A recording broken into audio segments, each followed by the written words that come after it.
Um, this one's titled A Birthday Poem. I initially wrote this in 2005.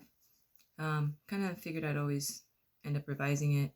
And then this last year, a conversation with a friend of mine gave me the inspiration to revise it. So it would seem that every year it begins this way.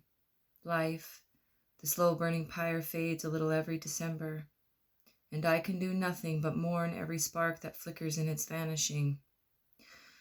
I lament every illumination the light casts upon the shadows. I know it is one less beautiful thing left in this tragic world. As a child, I navigated a long procession of graves, or so I imagined, when walking the narrow hallway to my mother's room in late afternoon to bring her comfrey tea for the ulcers and aspirin for the headaches. The world is full of cemeteries and tombs that remind us one will die before the other to ensure grief. The night is immense, more immense now without the moon. There are stars saying hello and goodbye, satellites and skyscrapers that light it up. Wind licks at the faces of people with a razor tongue. People walking out in the cold, going out or going home, hands buried in their pockets, guarding their inner warmth like a delicate flame that needs protection from the falling snow. They look otherworldly as they go, the streetlights wrapping them in a blurry light as the snow settles upon the earth below. It's almost angelic the way they crush it beneath their feet. I imagine God in his younger form, tall and slender, the Father, that hallelujah.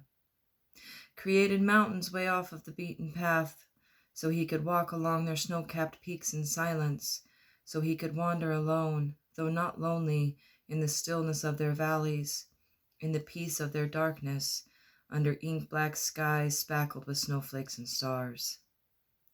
It's such a habitual routine to step from the curb into the street, check both ways for traffic. Like a good child, you remember what your parents taught you.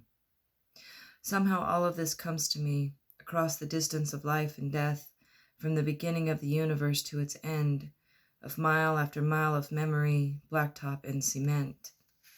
Somehow the world invades me as I sit 10,000 leagues away from all of it, away from the headlights of rush hour traffic in Bangkok, away from the landmarks somewhere in the Midwest. And now a storm approaches from every corner, coming to flood the fields the farmers have yet to reap, coming to murder the silence with thunder. As a child, I pretended this was God, that ancient wisdom, the timeless one, pacing across the floor of his heaven like a worried father. I've seen him more than once. At this very moment, he's standing 10 feet in front of me, predestined to step into a busy street, surrounded by people, distracted, tearing away in every direction. Sacrifice requires intent, but so does resurrection. Sometimes ghosts look exactly like all of the moments I've forgotten how to pray. God is everywhere in everyone, all of the time, and he never sleeps. That's why I'm restless. That's why I still can't make sense of my dreams. Because God won't stop singing.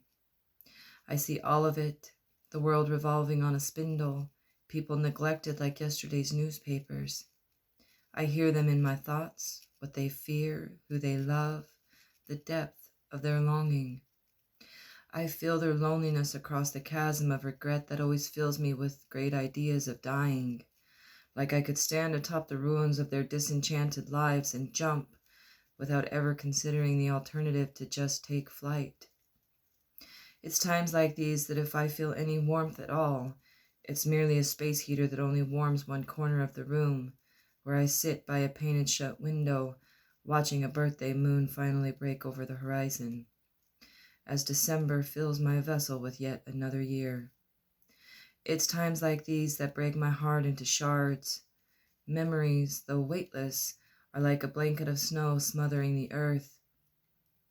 The art of memory, both past and future, wrap me in dark matter, a cold star collapsing in on itself, a black hole rising.